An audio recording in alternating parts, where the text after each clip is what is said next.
എറണാകുളം വൈറ്റില പാലത്തിൽ KSRTC bus അപകടത്തിൽപ്പെട്ടു. ഇരുചക്ര വാഹനങ്ങളിലടക്കം വൻ ഗതാഗത കുരുക്കാണ് പാലത്തിൽ അനുഭവപ്പെടുന്നത്.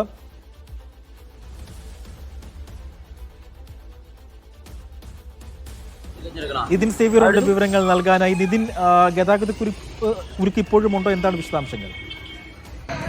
ഇന്ന് രാവിലെയാണ് ഈ അപകടം നടക്കുന്നത്. അതായത് ആലപ്പുഴ ഭാഗത്തു നിന്നും ഇടപ്പള്ളി ഭാഗത്തേക്ക് വരികയായിരുന്ന കെ.എസ്.ആർ.ടി.സി ബസ്സാണ് ഇത്തരത്തിൽ അപകടത്തിൽപ്പെട്ടത്. കെ.എസ്.ആർ.ടി.സി ബസ്സിന് മുൻപിൽ പോവുകയായിരുന്ന ഓട്ടോറിക്ഷ പെട്ടെന്ന് സഡൻ ബ്രേക്ക് ഇട്ടതാണ് ഈ അപകടത്തിന് കാരണമായത്. തുടർന്ന് ഈ ബസ് നിയന്ത്രണം വിട്ട് സമീപത്തുണ്ടായിരുന്ന രണ്ട് ബൈക്കുകൾ ഇടിച്ച ശേഷം എതിർവശത്തേക്ക് പോവുകയായിരുന്ന LPG ലോറിയുടെ പുറകുവശത്തേക്ക് ഇടിച്ച് നിൽക്കുകയായിരുന്നു. ഈ കെ.എസ്.ആർ.ടി.സി ബസിന്റെ ഡ്രൈവർ ക്യാബിൻ പൂർണ്ണമായും തകർന്നിട്ടുണ്ട്. ഗുരുതരമായ പരിക്കുകൾ ആർക്കും ഇല്ല എന്നാണ് മനസ്സിലാകുന്നത്.